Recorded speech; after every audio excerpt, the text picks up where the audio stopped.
This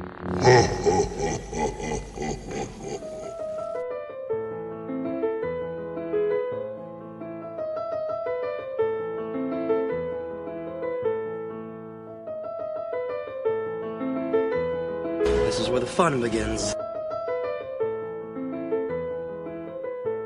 Laugh it up, fuzzball.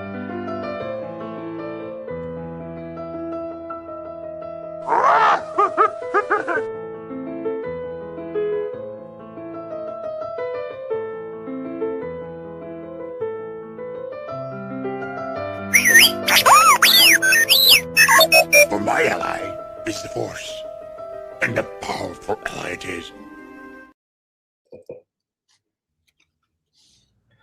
Welcome, everyone, to the Out of Character podcast, proudly brought to you by the Sports Jedi Network, streaming all over the place right now on Sports Jedi Media Network, still on YouTube until the regular one comes back, and Instagram, X, Twitch, I don't know, Kick, other places as well, and of course on the download. There it is.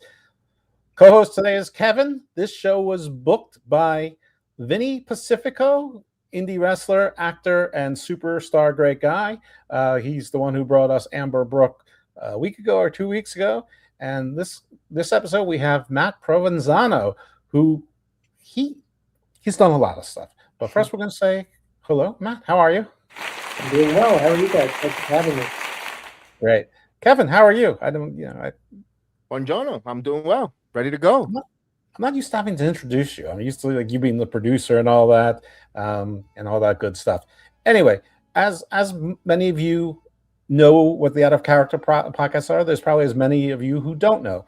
The Out of Character podcast is a collaboration sort of on what was the Book of Black Gospel of Thomas podcast, Under My Garden of Thought, which the theme was to talk to people in wrestling with a co-host that was a wrestler, but about anything except wrestling, or primarily things about wrestling. But over time, it's sort of morphed. We've gotten people in other walks of life, and so we decided to expand the name so that it allows for things like showbiz and other entertainment, and that's the world that Matt comes from. And I think it's actually better if he tells you his origin story, because he did a little short video on it, and it was so much fun and so entertaining and so insightful and so impressive. Seriously, like if you're a wrestling company or a wrestling promoter and you want to figure out how to introduce a new character or concept and you want to do it in 3 minutes or less with good editing, call this man. Anyway, Matt, please tell people about yourself rather than me doing it. Sure, yeah. So I'm a filmmaker from New York City, and I'm a director, editor, writer, and I thank you for the compliment with my editing skills.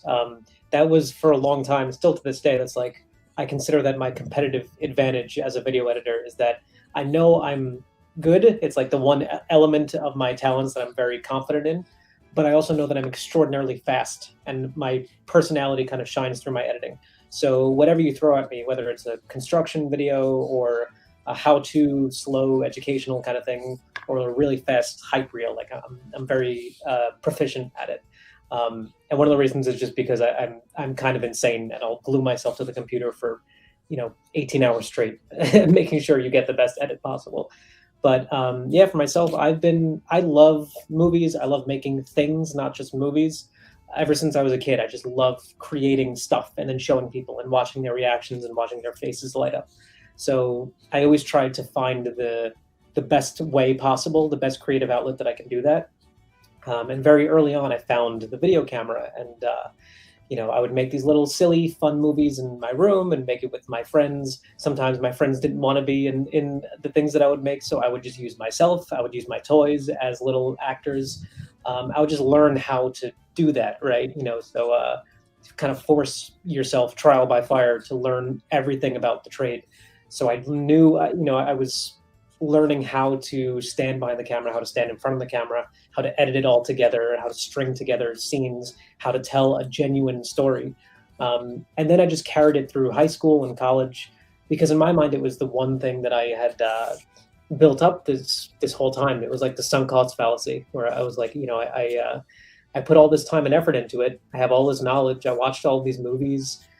Yeah, I got to make something out of it. So I just never stopped. And I also loved it. I just can't imagine myself doing anything else. I got kind of lucky with a lot of my day jobs, and a lot of the ways that I would pay bills and pay rent, even since high school, were mainly related to videography in some way. Like my first job was editing video yearbooks for high schools all over Staten Island and New Jersey.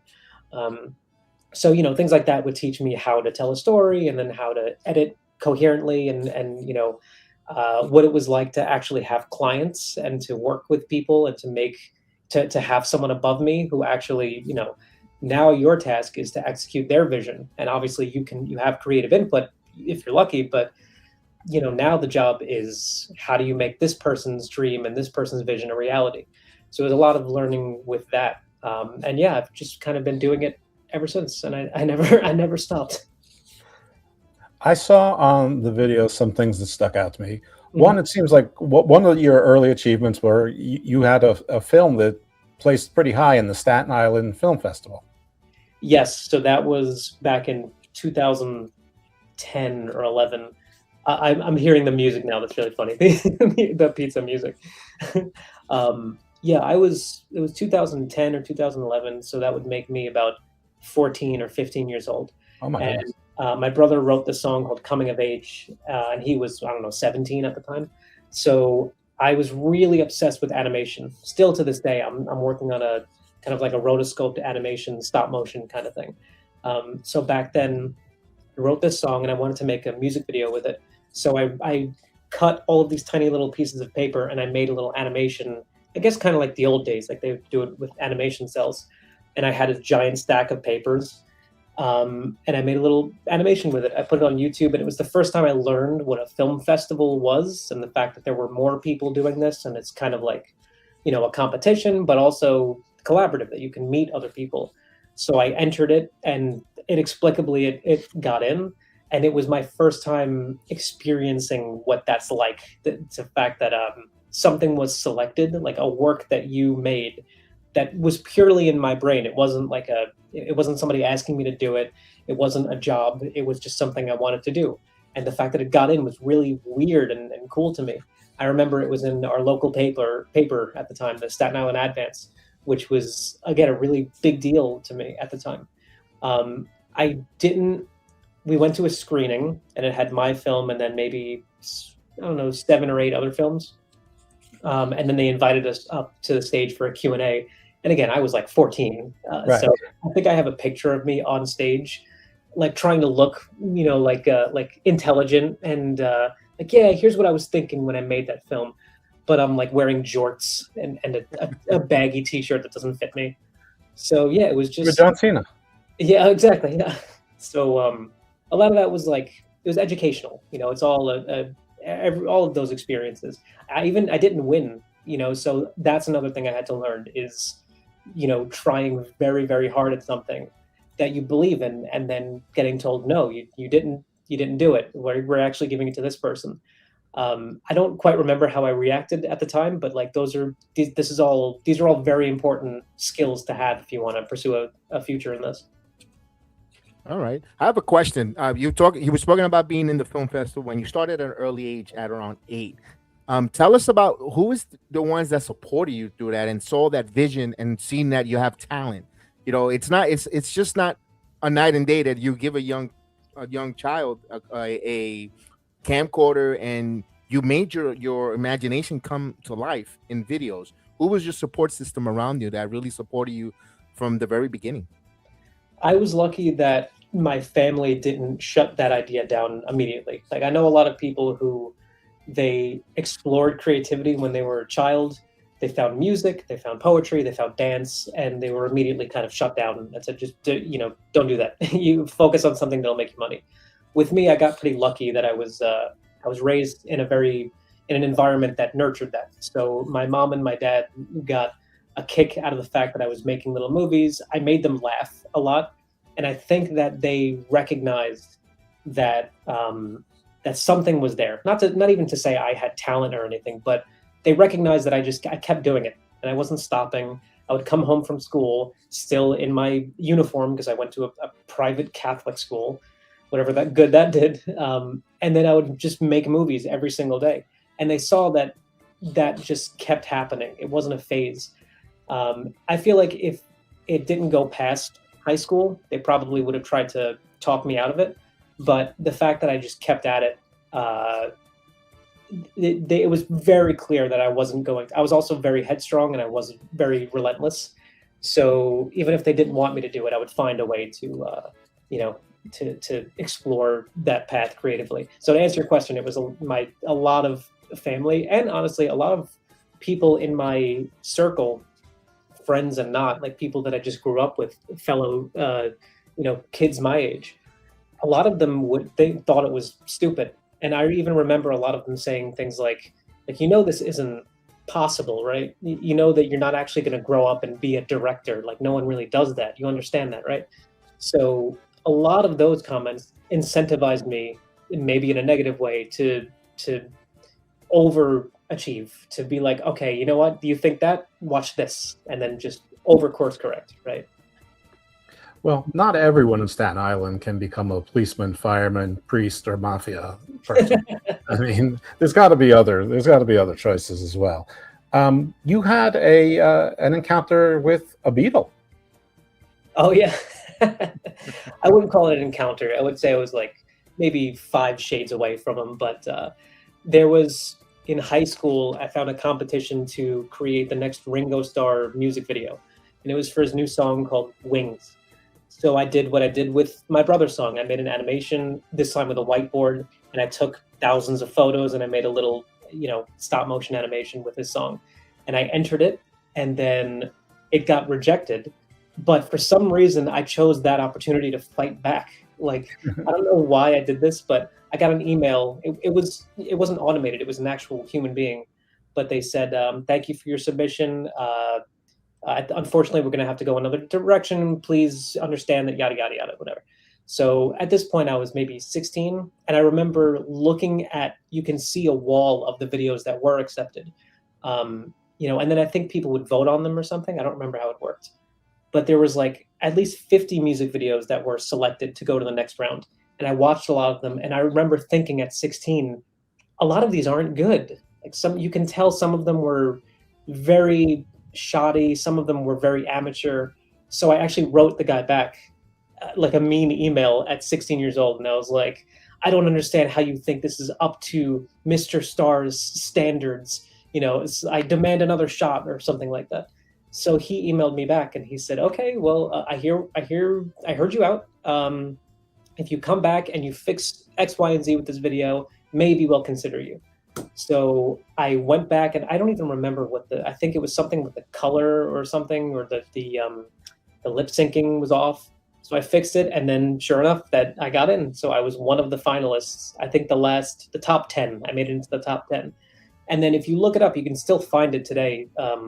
The video that did win is so much better than anyone's was. It's so good. It's like a love story with puppets, and it's really, really cool. It's really high quality, and I was very happy to see that win. I think by that point, just the fact that I was in the runners-up was enough for me to, I dug my heels in the ground. I stood my case up to this stranger that I don't know on the internet. I was able to get in, and the fact that it was in the top 10 means that the final decision came down to Ringo Starr himself. So I have reason to believe that Ringo Starr watched that video. And I would, at this point, in hindsight, I would prefer if he watched any other video I made rather than one I made when I was 16, like in a weekend. But, do you still have the email address? Maybe you can send him some. That's true. Yeah, maybe. I have to look back. It was a long time ago. Yeah, well, I mean that's one that I would archive. I would, if I had Ringo Starr's email, I would probably have to save that one.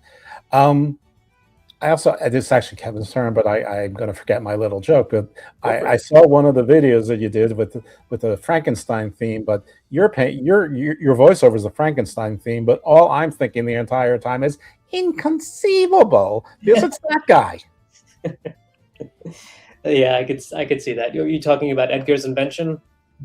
Sure. All I could see is it's the guy who's trying to poison, the hero in Princess Bride. It's inconceivable guy. Yeah, that was a short film I made in 2017. I'm still very proud of it. There are a lot of films I made that I'm trying to not distance myself from. It's just, you grow with time. It's a little cringy, but Well, how do you get him? How do you book that guy? I mean, he worked with Andre the Giant. This is a half wrestling network. so it was not that guy. It does look like him a little bit. A little. It's the actor's name is Zenin Zeliniowicz. It's a really cool name. I wish I could pronounce it better. But he's a phenomenal actor. I loved working with him. I worked with him on my friend Mike's short film. He made a World War II short film, and he played a Nazi because he could speak German, and he's very, very intimidating. So when I saw him, I saw this kind of kooky scientist character, and I approached him, and I'm a very small person. I'm 5'3", and this dude like tower. He's like 6.5 feet tall. So I go up to him, and he's in full Nazi attire, and I'm trying to present my film and hey, I'm making a weird Frankenstein movie. Would you like to be in it, sir? And yeah, weirdly enough, he said yes. But he knocked it out of the park. That guy's so talented. Can we clarify he was in Nazi attire for a role, and that's it? It just wasn't lounging about in his hotel room or whatever. Yes, he was playing a character, but Right. he was a very nice gentleman. Okay, Kevin, you know what? You should have taken your turn because I botched it by my old eyes, thinking, seeing what I wanted to say. It happens. My question here is: you live in New York City. You're at your peak there with your short films. Do you take inspiration from the city itself? From the city that never sleeps. You are a workaholic when it comes to your editing. It shows by listening to you in a short conversation that we're having. You're very passionate, and so is New York City. Is that something that motivates you in your short films and all your filmmaking? I think so, because it's not even something that I necessarily intentionally thought of until I left New York City. And by left I mean traveled abroad and went to Europe for the first time. I'm from Staten Island. I'm very prideful of my home. I know it gets a bad reputation, and I somewhat agree with it. But at the same time, it's we are in the heart of New York City, and it's a very exciting city. There's always things happening every day, and you kind of take it for granted again until you venture outside of it. So I think that if it inspired, or if it had any effect in any of my films, it was purely unintentional, because it was just me telling stories that I knew, and the stories I knew came from New York in some way. So the older I got and the more I started to explore a little bit. I think a lot of that started to really, and also not just being in New York and I'm a free ferry ride away from Manhattan at all times. Right. That's really cool. That's a privilege that most people on the planet don't get to experience. So I think the more that I explored that, and the more that I took advantage of it, and the more that I engaged with media that was directly inspired by it, like How To with John Wilson, or Joe Parra Talks to You, or Louis, or Curb Your Enthusiasm, and things like that, you start to see the beauty of all of it. I tried a series a couple years ago called Staten Island According to Matt, in which case I would just kind of walk around with a microphone and talk to strangers. And the point of it was I wanted to explore these little tiny pockets of New York. It's not just the Empire State Building. It's not this beautiful park or this famous pizza place or whatever. It's this one little thing. Did you know that, Staten Island it had the largest dump in the entire world, and it was visible from space, and that's kind of weird and kind of cool, and let's go explore that. So that's the stuff that I love, that I live for. I'm all about the city. I love the excitement, but I love the tiny little pieces of humanity that you won't get anywhere else. Well, I have a quick follow-up, if I may, Jeff. Yeah. Another follow-up. Were you ever inspired, because you're from Staten Island and looking across, when 9/11 hit, to do any short film regarding with the World Trade and that situation there? Not really, because I never felt I even remember my father proposing that idea to me years later. He said, when that happened, I was born in 1995, so I was 6 years old. I remember seeing it in person. Yeah, my son's age. Yeah. Yeah. So my dad suggested this idea. He said, what if you make a documentary about the kids of 9/11, the people my age who were taken out of first grade, second grade, who experienced it. And I thought about it, but I thought, I don't know if I'm the best person to tell that story. I feel like something like that should be told directly, either affected by it or close enough that they understand it a lot. But not that I don't understand it, but I don't know. It just felt a little what's the word? Not outlandish, but yeah, just I kind of wanted to just to leave my hands off of that. Yeah, it's a big topic. If you don't feel a particular connection to it as an artist, someone with a vision, if you're not getting a vision, I think all you're saying is that there's probably somebody who has a more direct connection to it that also is an artist that can tell that story better than you could, that you'd be trying to make something artificial. Right. Pizza. Yeah. If I touch that topic and I'm even like 1% not into it, then I can't do that. I mean, that's way too serious of a topic. I have to be 1,000%, into this idea of making this documentary or this film or whatever it is.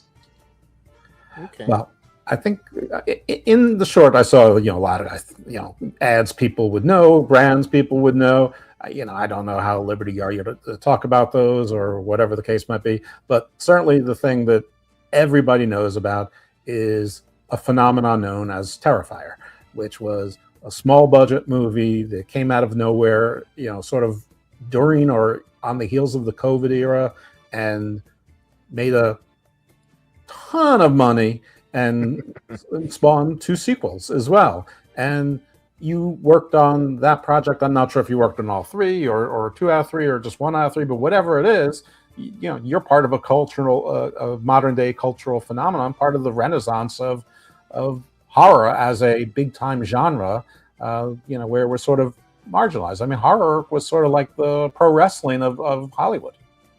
Yeah, that's a really good quote. It's a really good way of putting it. I consider myself so lucky to be part of it, even if it's a small part of the series.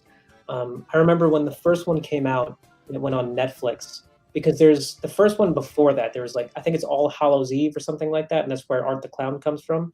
And then there's Terrifier, like the actual film. That went on Netflix, and then when that came out, I remember the buzz about it. And a lot of my very close friends were a part of it, and they were in it. My good friend and producer, Mike Levy, was the one in Terrifier 1 who gets his head cut off. So, I remember hearing about that and going to the diner and talking to, did you see that horror film with the clown? Like, Mike Levy gets his head cut off. It's crazy. So by the time 2 came out, the Fuzz on the Lens team and Mike Levy and Steve De La Sala and Jason Levy, they became producers on Terrifier 2. So they started bringing in everybody that they know and love to be a part of this project. And I got a call to be an extra. They needed trick-or-treaters. So I'm in Terrifier 2 for literally one frame. One frame, if you pause it at the right moment, you could see me. And I considered that my ticket, right? They invited me to the premiere. It was really cool. I spoke with Damien Leone and then David Howard Thornton. It's a really, really fun opportunity. And I was kind of blown away at the quality jump to Terrifier 2, because it's just, you can tell that there's something, there's passion behind it. Not to say there wasn't in number 1, but felt like the logical step, like, oh shit, this could actually go somewhere. This isn't just a monster of the week kind of thing. This is really cool. So then by the time 3 was coming out, they wanted to pull out all the stops. They wanted to get everybody that they trust on board, along with more people in terms of behind the scenes, editing and all that stuff. So when it was happening, when it was coming to fruition, they asked me if I wanted to first be an assistant editor. So I said, yeah, of course, whatever you want. Literally, I'll do anything. I'd love to be on that set. I'd love to help you guys out. So I was on set a few times. They delivered me all of the footage. And then while they were editing it, I was basically just assembling dailies, syncing the sound and the video. And then once that was done and once production wrapped, a few months later, they contacted me again and they said, Damien's editing it, but we need help because we are under such intense scrutiny to get this project out and get it out on time. So could you edit this one scene? I don't remember the first scene they gave me. I think it was the scene with Santa. So I was, yeah, sure, it sounds fun. So they gave it to me. I delivered it. They liked it. And so then they just kept delivering more scenes. So by the end, I think I edited 40 to 50% of the whole movie. And it was so much fun. I mean, not just with the horror stuff, not just with, Art the Clown going crazy, but they gave me some intimate scenes of just people speaking. And I don't know, it was just so much fun. I loved it. And this shit sat on my computer for so long. This bloody, disgusting gore, heads coming off, hands mangled. And I don't know, it was just so much fun. And then the hardest part was that they gave me the ending torture scene. I won't spoil anything, but in like Terrifier 3, the last 30 minutes, it's a really long sequence, but the whole thing, it's like, it's torture, and then someone breaks free, and there's a fight with like a chainsaw, and then shit starts going crazy. So the first half of that was me. I edited that, and it's a crazy scene, meaning that it's like on paper, if you were to just take everything they shot and assemble it exactly the way the script says, it's like 20 minutes long. It's really, really crazy, and they just entrusted me with it, which is really nice. It was generous that they did that, but it was such a tall order.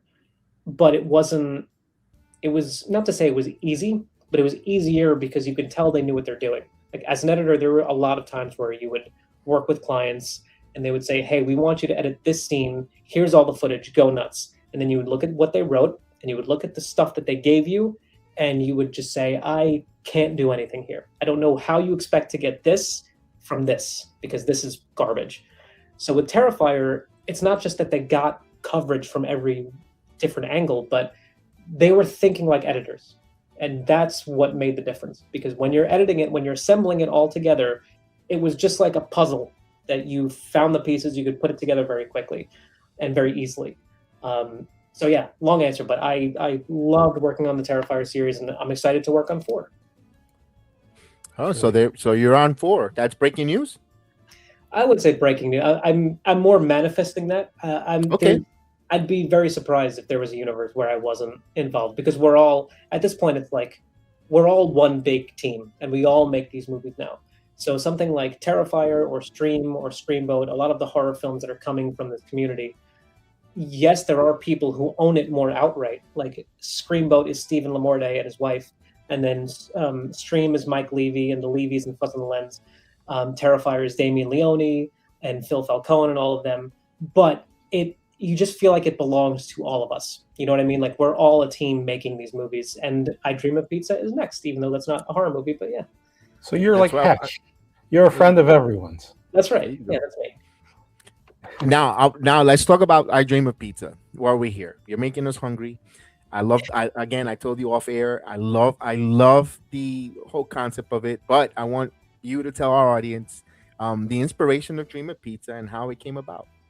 Sure, yeah. So I Dream of Pizza is basically, my whole life, like I was talking about before, all I would do is make short films.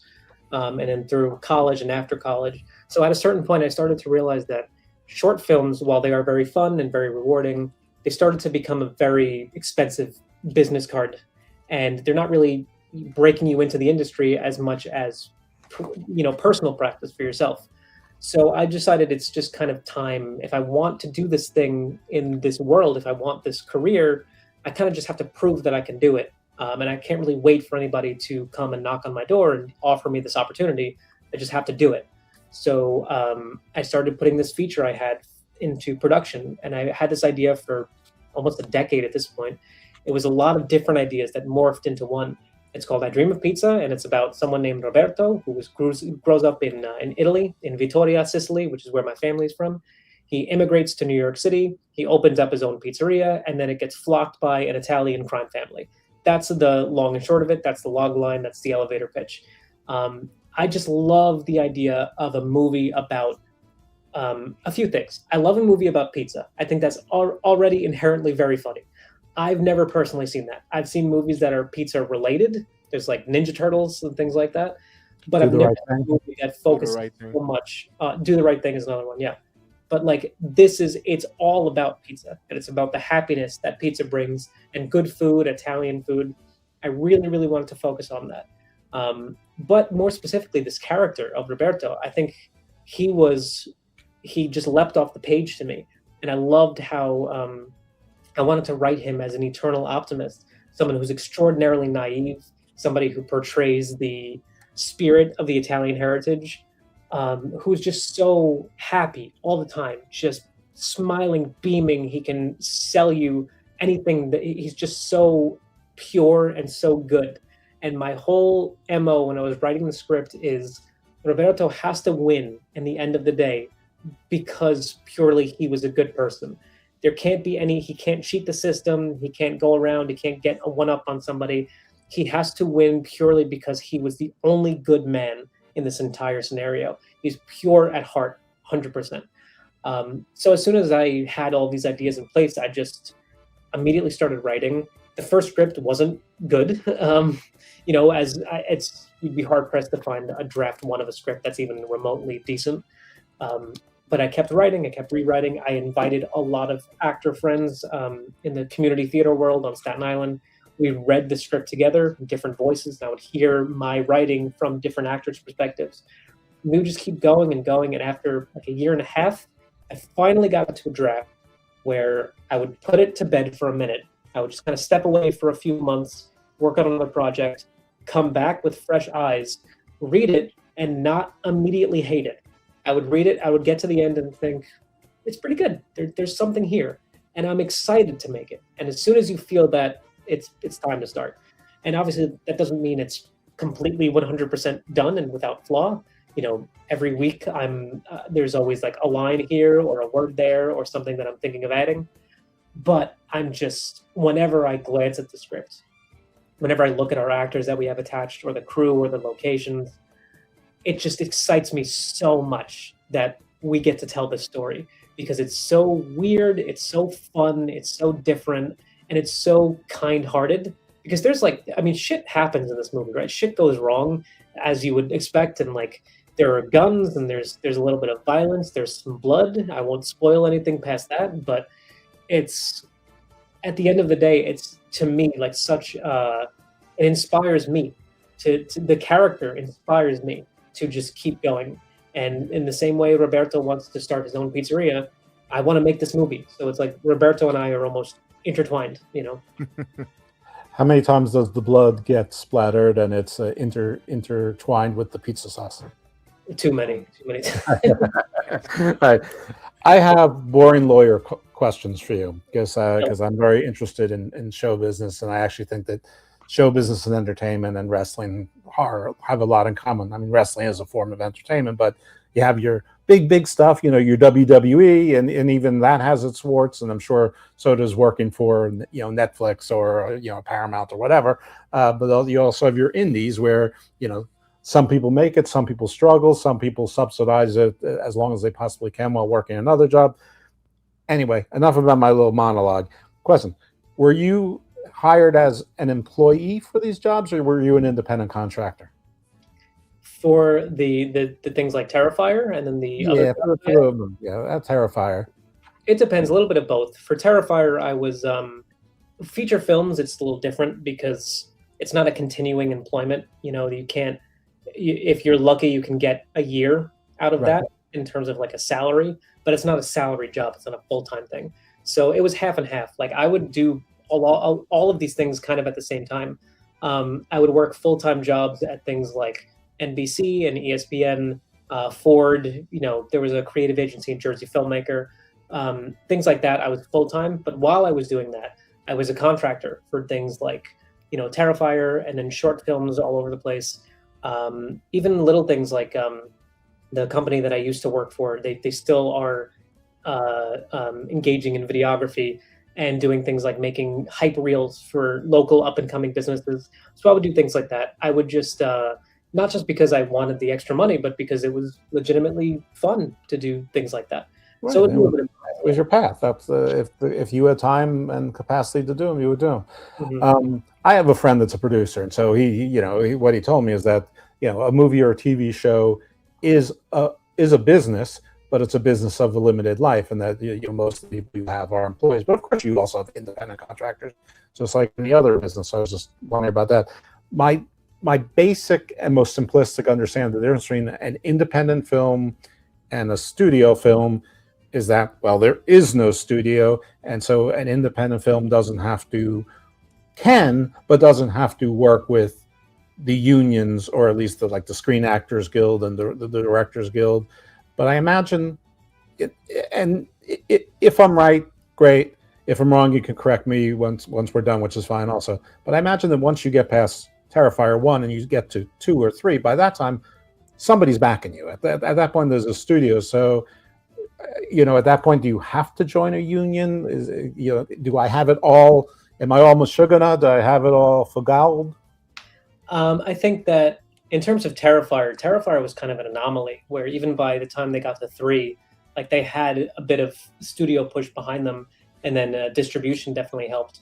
But they were still just like the little guys making a movie in their backyard, essentially. And not to like simplify it to that, but that's essentially what it felt like. That was the spirit of it. So when it came out and made over $100 million, it was crazy. Nobody expected that. But in terms of independent films and unions and SAG and things like that, it really depends. I mean, some people make a film for $10,000 and it's a 2-hour long horror film or a romantic comedy or something, and they just kind of make it with their friends. Very rarely does something like that really genuinely take off. I mean, there are stories like Napoleon Dynamite, which had a very, very low budget and is now Napoleon Dynamite. Everybody knows that. But even still, I mean, when it gets that big, when it gets to the point where everybody kind of looks at each other and realizes, okay, this isn't a little project anymore. This isn't a student film. This is a household name. At that point, it really starts to become official. And, where people do, it's a union project, it's SAG, it's the WGA, things like that. It always comes about, no matter what, even unless it's like a very small budget student film or a YouTube project. They don't really need that because they fall under a whole nother jurisdiction. They're just kind of considered having fun, even if it's a fan film or something like that. But when it gets big, it gets official. But what about like cheerleader and ninjas versus aliens, which is a fantastic movie that everybody. My favorite movie, yeah. That's I don't know. The budget was about $8,600, and they, I don't know if they were legally allowed to do any of the things they did in that movie. Yeah, I'm guessing not. Kev, it's definitely your turn. Yeah, I was gonna ask about the I Dream of Pizza. Is it in modern times now in 2026, or are we turning back the clock when Roberto, back when a lot of the Italians were migrating into the country, in the 50s, 60s? What timeline is this taking place for I Dream of Pizza? It's modern. In fact, one of the reasons why I wrote it was because I wanted to kind of make it timeless. Whereas it wasn't a period piece. I didn't want to make like a historical drama. But it's a good question because most everybody who I tell about this project asks me that, because it involves Italian crime families and involves immigration, like Italians coming to New York City, which was a huge thing in the 1970s and before that.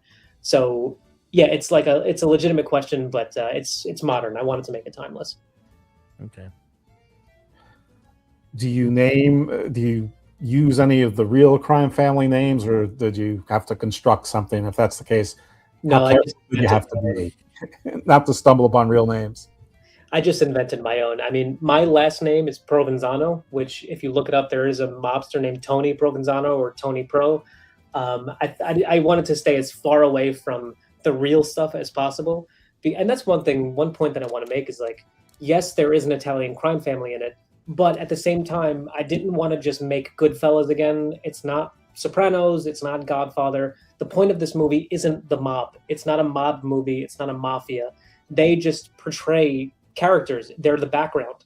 But the movie is ultimately about Roberto, and it's about the spirit of what it means to actually be Italian. And one of the fun things that I wanted to play with was this. Roberto represents what Italians actually are, from Italy. And then he comes to New York and he meets the stereotype. He meets what Americans think Italians are actually like. Because, there's a stereotype when you come to Staten Island. Italians in Staten Island take pride in being Italian American on Staten Island. And they say, oh, gabagool or whatever. And it's like, to someone authentically Sicilian, it's almost embarrassing. It's like, what are you doing? It's like it's like Flanderization. It's like playing a character. So I wanted to play with that. I wanted these two characters to meet. Those are my favorite stories to tell, is these two people who have nothing to do with each other. They're as diametrically opposed as they can be, and you put them in a room together, what happens? That's the things that I wanted to explore in this movie. So you are the voice of Dr. Melfi's ex-husband. Yeah. In The Sopranos, always decrying how Italians are depicted as opposed to their reality. Right. So that's good. See, I can't help the Sopranos comparisons, mostly because I'm in the middle of binge watching a rewatch, which is not something I do often. So it's but that's a recurring subplot, or something that Dr. Melfi is like, she's with everything that like she's trying to fight against, both professionally, personally, but also ethnically. And then and her ex-husband, who at some point they were dating again. I don't even know what their status is now in the timeline of the show, but they're them and their friends, they're embarrassed by it, but she's a little bit intrigued. She sort of likes the danger a little bit. But it sounds like your Roberto is just more pure of heart. He's just in the circumstance. But does he ever get tempted by Faust, or is there no Faustian bargain here? You know what? It's like, the best way I can describe it is, it's going to sound weird, but it's as if like SpongeBob SquarePants himself was suddenly transported into Sopranos. Like, what would happen? Whatever just went off in your head, what do you think happens? Like, how does someone like that deal with this? It's like he just entered a different planet. It's like, who are these people? Why are they talking like that? Why are they so mean? Or why are they using violence or things like that? So like, to Roberto, it's almost, he is very naive. And what's interesting? My parents own a bakery on Staten Island. It's called The Sweet Life. And while I was writing the script, I wrote myself into a corner with this character and with these. So I went to my dad and I said, "Hey, I have a question." I said, "Let's just say one day, the Italian mafia they came into the bakery and they took it over, and they said, we're going to run things now, and we're going to bring all of our people, and we're hanging out here. We're going to take a little bit of, like, you can stay, but we're going to take a percentage of your money, and that's just how it is now." I said, "What happened? How do you get rid of them?" And my dad said, "You don't. You just it happens. Like, we make Hollywood fun out of it, but this is a real thing that happened before." So the fact that it's so impossible, the fact that there's really no right answer of how do you can't just kick them out. That to me was so fascinating that I then had to come up with a solution and come up with a story around it. I hope I did, and I hope that I hope everybody likes it. Now, I have a question about Roberto. Is he single or does he find love in America? He is single, and what, the first draft was very, I don't want to say Hollywoody, but it was very traditional. So as soon as he comes to America, he falls in love, and then they get married, and then they build the pizzeria together. And when I was rewriting it, I started to realize that I like her a lot. I like him a lot. But do they really need to be in love? Like, would the story change at all if they were strictly platonic? And as soon as I realized that, I said, let me just try it. Try a few pages. I'll write it so they have no romantic interest at all. And it was way better. It was way more interesting. It just reminds me of like Carmi and Sydney in The Bear, where it's like this relationship where they don't need to be in love. They're in love in a different way. Like they love each other's passion and creativity. And there's always one story I go back to when Aaron Sorkin was trying to make For a Few Good Men into a movie. And he cast everybody, he cast Tom Cruise, and then the woman, I forget her name. Demi Moore. Demi Moore, thank you. And a lot of the people who wanted to pick it up were saying, I love the story, but why aren't Tom Cruise and Demi Moore in love? Why don't they fall in love? And he said, because who cares? It's not about that. And then one of the studios said, well, it doesn't make sense. Her being a woman doesn't make sense unless they fall in love. And that's just so like weird and sexist that I wanted to avoid that like the plague.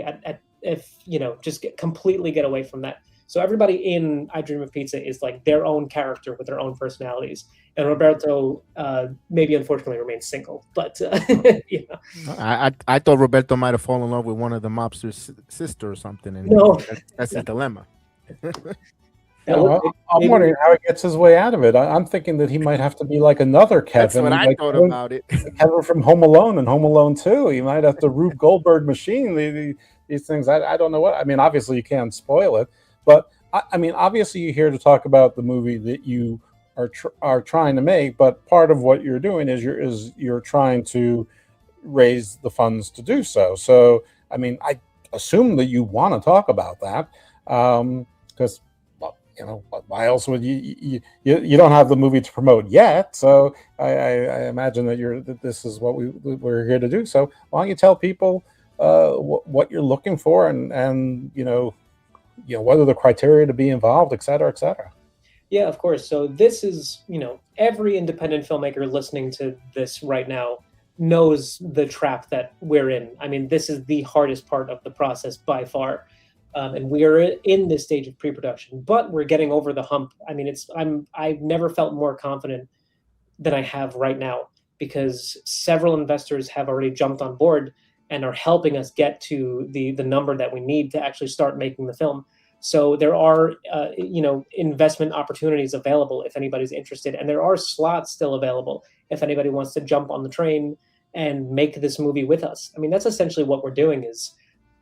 This is an offer. Like we're offering you the potential to not just help this wacky, weird, crazy project and then help your local independent filmmaker, but at the same time, like, you know, you help yourself a little bit. There's financial incentive. I mean, there are people who invested in the Terrifier series who are doing outrageously well just because they believed in this one weird little like clown horror film, and look what it turned into.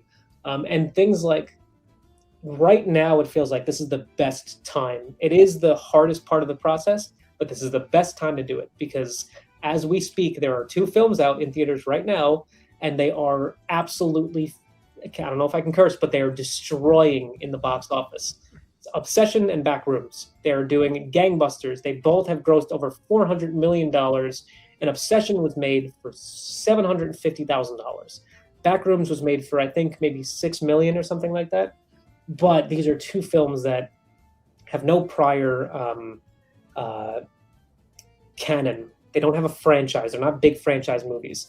And they're made by directors who were 18 years old when Kane Parsons, when he made Backrooms, was like 18. And he's directing Chiwetel Ejiofor and all these giant actors.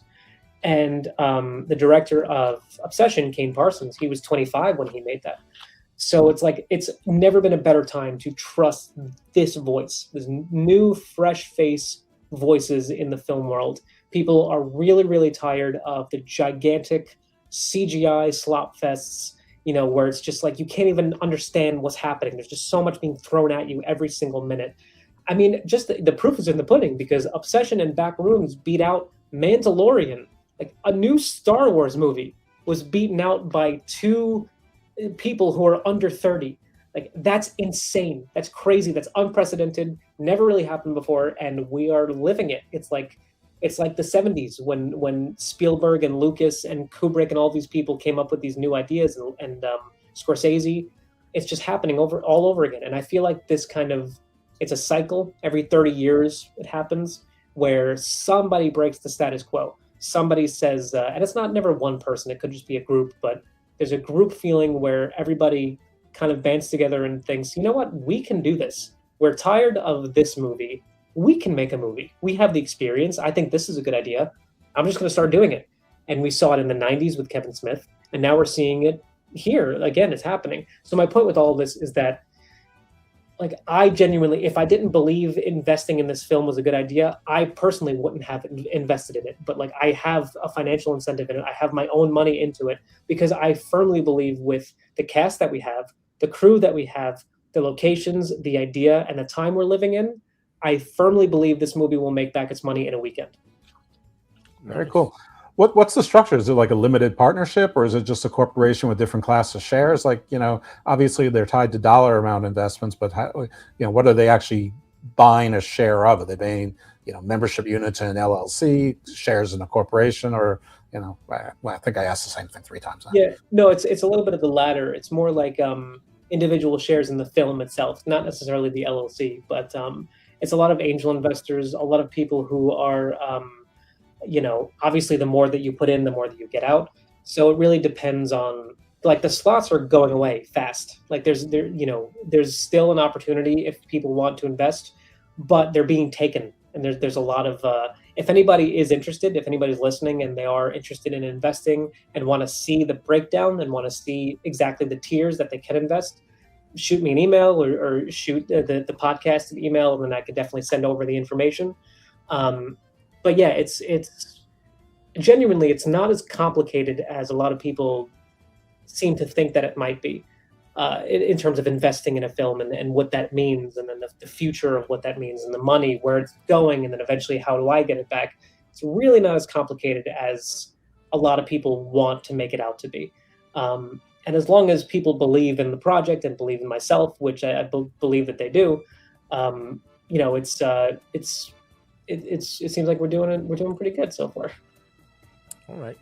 And do you have a start date in your mind? What is your start date of just going into production and ready to go, rock and roll? Do you have that a date in mind? You know what? Every time I say that, even if it's protracted, even if it's an idea, we always go past it because time is moving so quickly. So I don't even know at this point. I would personally love to shoot in the winter. I would love to shoot in like January of 2027, but I honestly have no idea. There's no way to say right now. And this is primarily, of course, it's going to be either in Staten Island or New York City, of course. Yeah, it'll be in the tri-state area. The first 10 minutes of the film take place in Italy. So we're going to do a brief stint in Italy in terms of getting those shots. We wanted to make it very clear right from the beginning that this isn't just any other, independent shoestring budget film. Like, we went to Italy and we're here, where it's not a green screen, it's not the volume or whatever, we actually are here. So yeah, it's going to be filmed a lot in the tri-state area and then a little brief stint in Italy.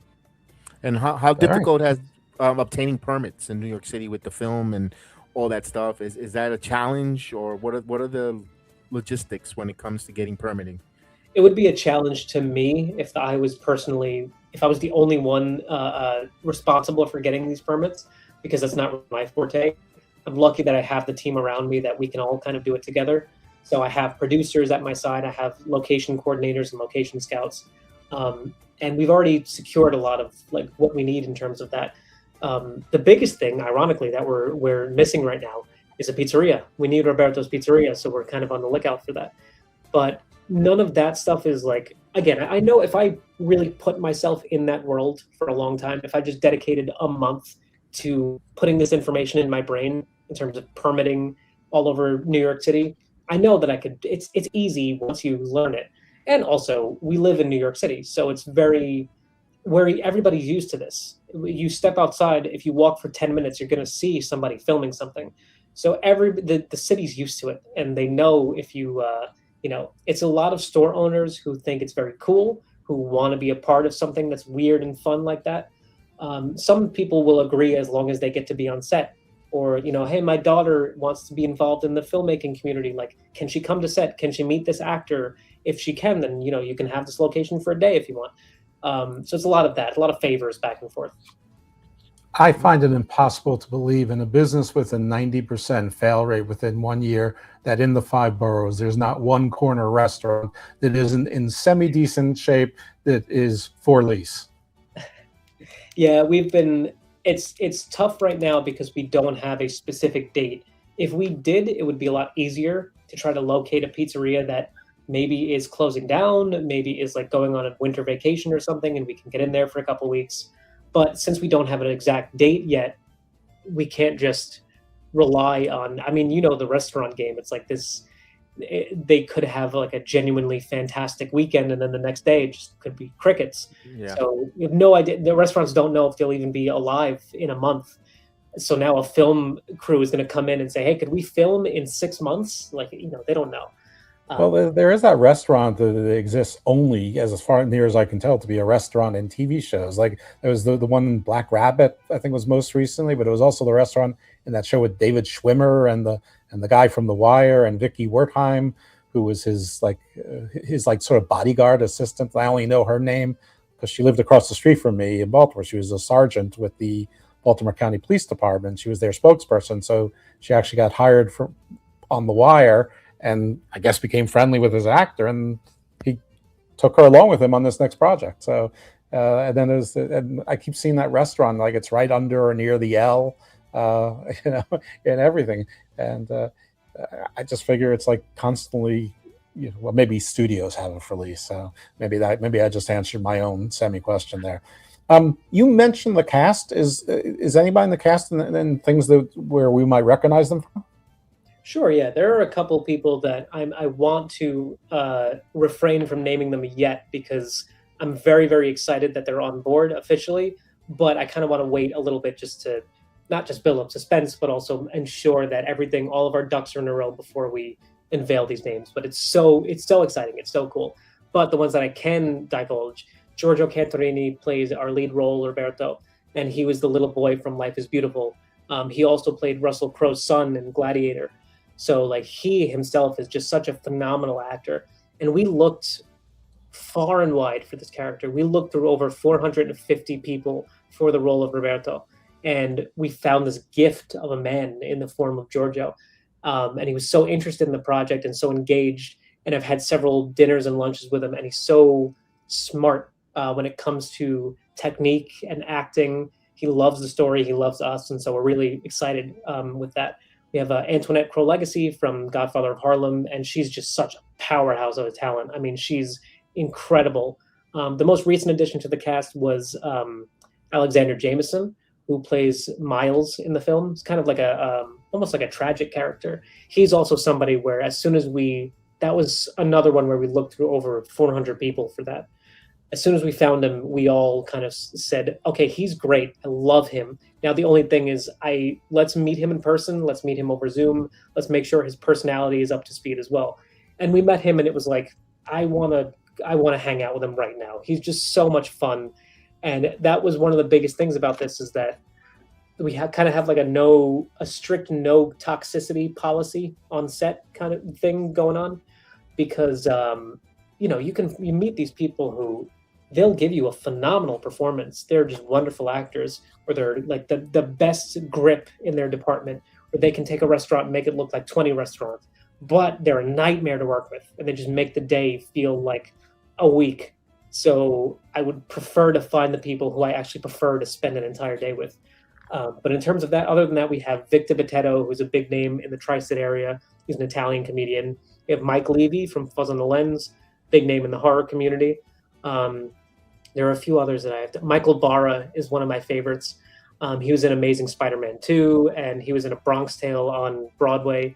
He was kind of like best friends with Robert De Niro, and they worked together in terms of directing and acting. And what's funny is he auditioned with this bravado, with this voice of like, how you doing? It's me. It's time to go to the thing. Blah, blah. And I was like, wow, he's phenomenal. He's excellent. I love him. Give him the part.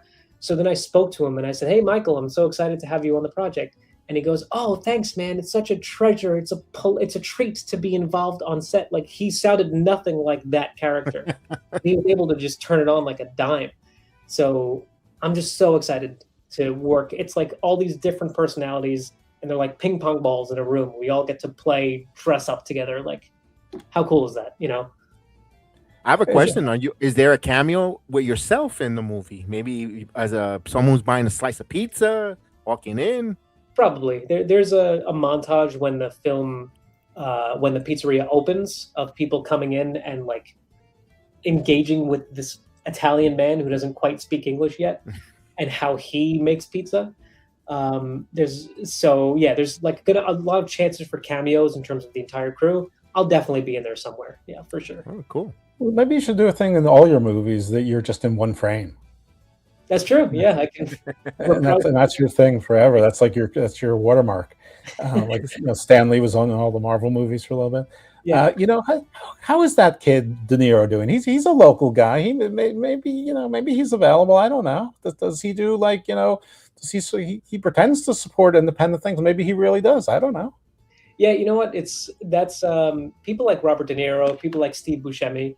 There are folks who, no matter how huge and successful they get, they always come back to help the little guy, especially if they're from that neighborhood and that city. Ray Romano is another one where he loves New York City. He loves Manhattan. So I would love to, the Impractical Jokers are another one. They love to support local independent filmmaking, especially if it's on Staten Island.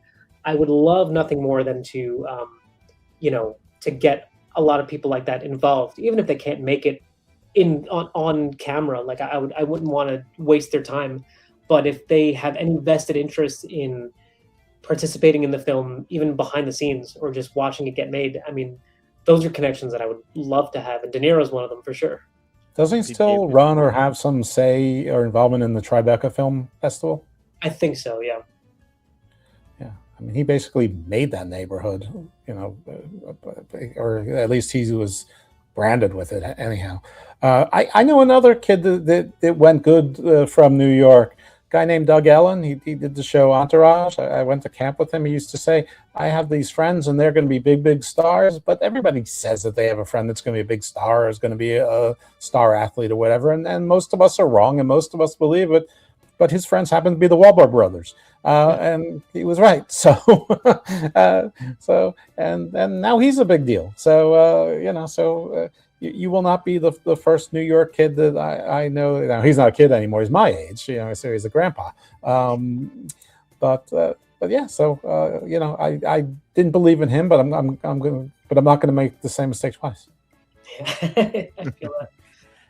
Matt, is there still roles available, like from any inspiring actor or actresses that maybe want a shot at your film? Is there an opportunity where you're still casting for, even if it's a small minimal role? Is there an opportunity there for anyone that's listening, inspiring actress or actor? Sure, there's a couple sizable roles that we still haven't casted yet. Maybe one or two that have like a pretty sizable role in the film. There's definitely, I mean, it's a pizzeria, right? So there's going to be a lot of patrons. So there's an opportunity for extras if they're interested. Yeah, and genuinely, like I love working with people who are very unique, are very passionate, and love the game and want to be involved in any way they can. And one reason why I wanted to make the film as well is for almost my 13-year-old self. Like this was a movie that I would want to see and then watch the behind the scenes and figure out how they made it.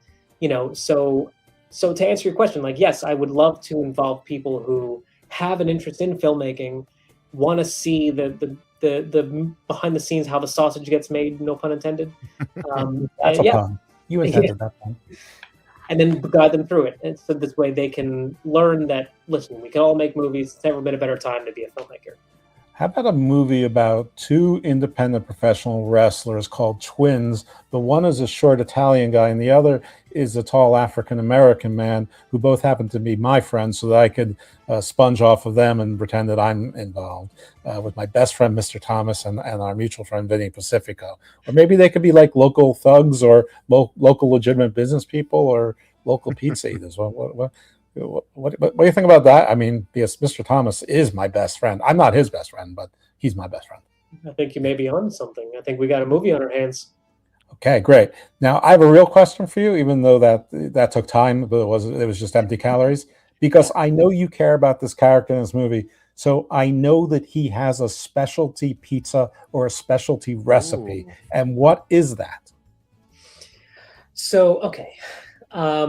In terms of the pizza in the film is like its own character. So it's very, very important that we nail it. And like I said before, I want people to leave the film feeling hungry. So in terms of the look of the pizza, I'm looking to leave the show feeling hungry. Yeah, well, this is great. There's, to me, like there's nothing better looking, at least in terms of New York slices, than a margarita pie. I think that looks the most authentically like Italian pizza that you would actually find in Sicily. That's not, I mean, some pizza in Sicily is just like crazy. You would look at it, you wouldn't even know it's a pizza, but it's like the best thing you've ever had, right? So in terms of like an actual recipe, there are things that it's a lot of most of the film is narrated by Roberto himself, and he describes how he's making pizza and what he does with the flour and the dough and then the cheese, the sauce, how he makes it and all that.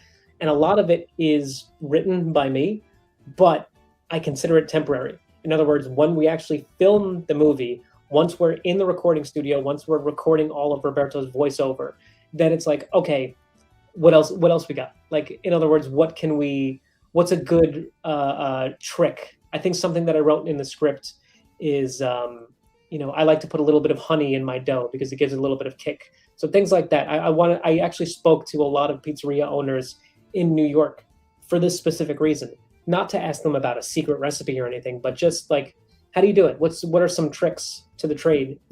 So I hope to, something like that, like making pizza, making food in general, and then being Italian and speaking Italian. These are things that we have to make sure we do justice, because those are the things that, especially in New York, New Yorkers take pizza very seriously. And if there's even one thing that's slightly off, if he says, yeah, I put the oven at 515 instead of like 550, like absolutely not. That we would get hate mail up the ass. So I want to make sure we get it, as authentic as possible. Delicious. About boar and veal ragu sausage or something. I don't know. Yeah. I just made that. I don't know what that means. I don't even know if that's the thing. It could be. Throughout the dialogue of the movie, will there be Italian being spoken in the movie? I know, of course, the opening scene, like you mentioned, that's going to be in Italy. But when Roberto comes here, maybe on a phone calling someone that he's back home, or is there going to be a lot of dialect in Italian? Because I would love to hear that. Yeah, genuinely, yes. I love it. Is it a particular dialect? Is it like a Sicilian dialect, or you're just going with regular, whatever regular Italian is, so that the audience has a chance of understanding it? It is a little bit Sicilian, just based on the fact that my family's from there. I wanted to honor that a little bit, but it's not full Sicilian to the point where it sounds like another language, where you genuinely wouldn't understand it. So actually, Giorgio Cantarini is in Italy as we speak. One of the reasons why he's there is because he went he's going to Sicily and he's going to practice that accent and that dialect, because it's a very, for someone who speaks regular Italian, asking them to speak Sicilian is like asking them to speak Japanese. It's just like, it's so out of the ordinary for them. So yeah, like we didn't want it to alienate too many viewers. At the same time, like when you watch a show like Breaking Bad, anybody who speaks Spanish would tell you that the Spanish-speaking actors in Breaking Bad aren't doing a fantastic job at speaking that language. It sounds like, it sounds like people who just learned it that day, right? Or just memorizing it phonetically. So that's something I wanted to avoid with the film, especially because of how much we emphasize Italian and the heritage and the spirit of the language. The last thing we wanted is an imitation. Good. I'm glad to hear that. After this movie, what's your end game? What's your in your perfect world? Where do you want to see I Dream of Pizza? Is it winning film festivals or in the big screen? What's your goal? What's the end goal here? Because I love to hear that. Don't never limit yourself. That's why I'm asking the question.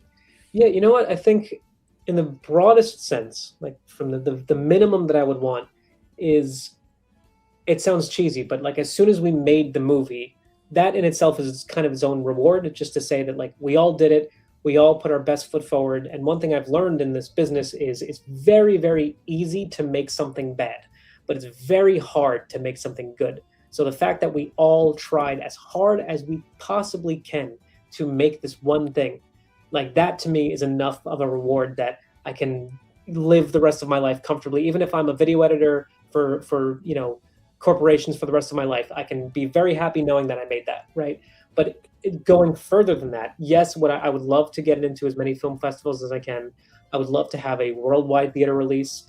I want I Dream of Pizza to be an inspiration, not just for food, not just for Italians, but for people who want to get into filmmaking, for people who want a genuine character study and a story, And just for people who are interested in art in general. I mean, that's what I Dream of Pizza is. It doesn't have to be pizza. It could be anything. It could be music. It could be poetry. It could be a book, but to me, like, it's art for art's sake, and pizza and food is just that same thing. So that's where I want the film to go, is to inspire people to just keep going, to take that extra step, to make that thing, to not stop trying to make that thing, and to get better at it, to just keep making art. In the age that we're living in right now, it's never been more important to just keep making stuff. Let's assume that you do achieve whatever your goals are, that you hit or exceed them, that the movie wins awards, it gets a distribution, it's well received, everyone, the investors are all happy, you're happy. Mm-hmm. Do you then feel like, wow, this captured the world, I need to do more with this story? You go, no, I did the perfect movie, now it's time to leave this in the past, I love it, but I need to let it go, and now I need to move on to another story? Or are you going to be forced to make where Roberto, he's so successful, he franchises it, and he also sells protection, in other words, mob insurance, and it gets absurd, where he lives long enough to see himself become the villain? You know what?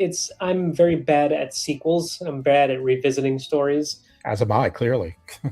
But also never say never, right? Like, there's always an opportunity for something interesting. I mean, not to bring up Breaking Bad again, but Better Call Saul and El Camino were two rare examples of what else can we do with the story, and it actually worked out because those are phenomenal stories. So, like, who knows? I'd be very, very, very surprised if we got another film in the I Dream of Pizza universe. Having said that, I think that probably the next step after that, I have a laundry list of films that I want to make. I have a laundry list of things that I want to do. I mean, not just films, but TV shows or podcasts or music, anything. I just love creating things. A video game. I'm getting into coding, like video game coding, and I'm making my own sprites and all the assets. I'm learning Unity and like C++ coding. All of that. It's really fun. So, like, I have no idea what's going to happen after I make this film. I have no idea the trajectory of my life. But I've never been more excited. Like, it's really weird. I'm really interested to see what happens next. I have a little bit of an idea of what I think the movie I might make next is, but who knows? I mean, like, 3 years ago, did I think that I was going to be focusing on pizza this much? Like, I don't know. I don't know if I did. I think I did. I think I've always been committed to pizza. That's wonderful, because you're a 32-year-old young man with a lot of dreams, and if you accomplished a lot, and we will be watching, we will be excited to see where I Dream of Pizza is going. We'll be totally be backing behind whatever we can in our podcast to speak about it, to spread the word, be through our social medias. Hopefully we don't do the blunder that I did earlier, but and all that stuff. But we would definitely want to continue keeping an eye out, Matt, on your success, your future endeavors, and all that good stuff. We want to be a cheerleader, just cheering you on as much as we can. Whatever we could do, you count on us.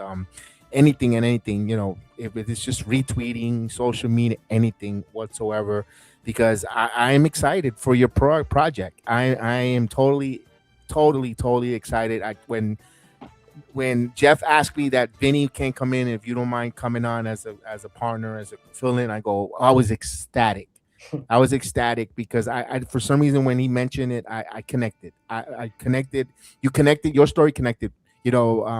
I'm not Italian, but I grew up in an Italian neighborhood in Throsneck, and most of my friends are. I've seen the heritage. I've seen all that. Being Hispanic, watching, we all have the same story. Ellis Island, coming from another country to migrate. I connect and I feel it, and I hope that this goes on as a phenomenon across the United States, around the world, and hopefully this is something that people will connect. And we need a feel-good story. We need a good story to get away with all the escape, with all the realism, all the stuff that's happening around the world, in the United States and around the world. And I hope that this is something that it could provide that escape. And I'm on board with it, and I'm excited for it. So many success, many blessings in this, and let everything that you strive for, you reach it to the maximum level. Thank you, Jesus. Yeah, that's such a huge compliment. I really appreciate that. I know I can't do anything except ruin it. So I'm ready to cast you in the Tony Khan story. In that movie, He looks like him a lot. Have you ever been? Tony Khan is the owner of another wrestling company, big major wrestling company in the United States, and you kind of do assembly look like him. Well, they also own the Jacksonville Jaguars, and he also owns the Jacksonville Jaguars football club, which is where a normal person might know him from. But I'm also really looking for a horror outlet to sort of reinterpret, or actually properly interpret, the Old Testament in a Game of Thrones type of series. Because I think that could be where you have the oligarchs living on like a Mount Olympus or Mount Zion or whatever, and they're anyway, we can talk about it offline. But I think there's just a plain reading of it, there's plenty of Game of Thrones and terror in there. And of course, I am, a descendant of one of the. I'm Nephilim. I'm part Nephilim, so I feel very close to that. Yeah. Anyway, Nephilim, you feel me? No. Anyway, I keep trying to change every show into Garden of Thought, which was originally Garden of Doom, which was birthed because I didn't know what Nephilim were, and I needed to know what Nephilim were. And 7.5 years later, I'm still kicking around. Anyway, this has been a whole lot of fun. I love that you came on the show. I hope that you had a good time. Everything that Kevin said, I echo.